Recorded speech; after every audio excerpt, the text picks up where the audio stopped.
ડેડિયાપાડાના ધારાસભ્ય ચૈતર વસાવાના ધર્મપત્ની શકુંતલા વસાવાને આજે જામીન મળ્યા છે। આને લઈને હાલ નર્મદા જિલ્લામાં ખુશીનું મોજું ફરી વળ્યું છે। આ મામલે શું કહી રહ્યા છે આદિવાસી નેતા નિરંજન વસાવા, વિગતે વાત કરી।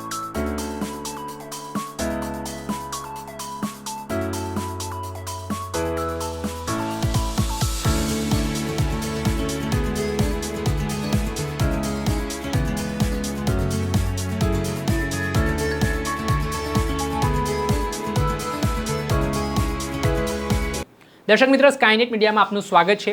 વાત કરીએ તો 2023માં વનકર્મીને માર મારવાના કેસમાં ધારાસભ્ય ચૈતર વસાવા, શકુંતલા વસાવા સહિત 9 ખેડૂતોને પોલીસે ગુનો નોંધ્યો હતો। કોર્ટે આ કેસમાં થોડા દિવસ પહેલા ચુકાદો આપ્યો, જેમાં 7 વર્ષની સજા ધારાસભ્યને તેમના પરિવારને સંભળાવી। આ ઘટનાના કારણે ઘેરા પ્રત્યાઘાત પડ્યા હતા।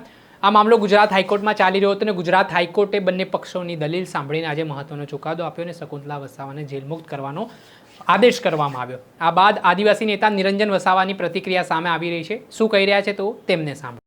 આજ રોજ ગુજરાત નામદાર હાઈકોર્ટે જે શકુંતલાબેન ચૈતરભાઈ વસાવા સહિત 5 ખેડૂતોના આજે જામીન મંજૂર કર્યા છે।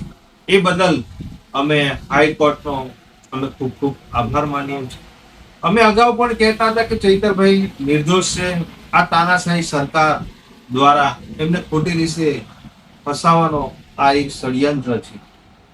અમે આવનારા દિવસોમાં ચૈતરભાઈના પણ હાઈકોર્ટમાં જામીન અરજી મૂકશું અને અમને ચોક્કસપણે ન્યાયપાલિકા પર પૂરેપૂરો ભરોસો છે કે જેવી રીતે શકુંતલાબેન અને તમામ ખેડૂતોને આજે જામીન મળ્યા છે, એવી જ રીતે આવનારા દિવસોમાં પણ ચૈતરભાઈ વહેલી તકે એમને જામીન મળશે અને સમગ્ર પ્રજાની સાથે એ રહેશે। નિરંજનભાઈ વસાવા, આમ આદમી પાર્ટી પ્રદેશ સંગઠન મંત્રી।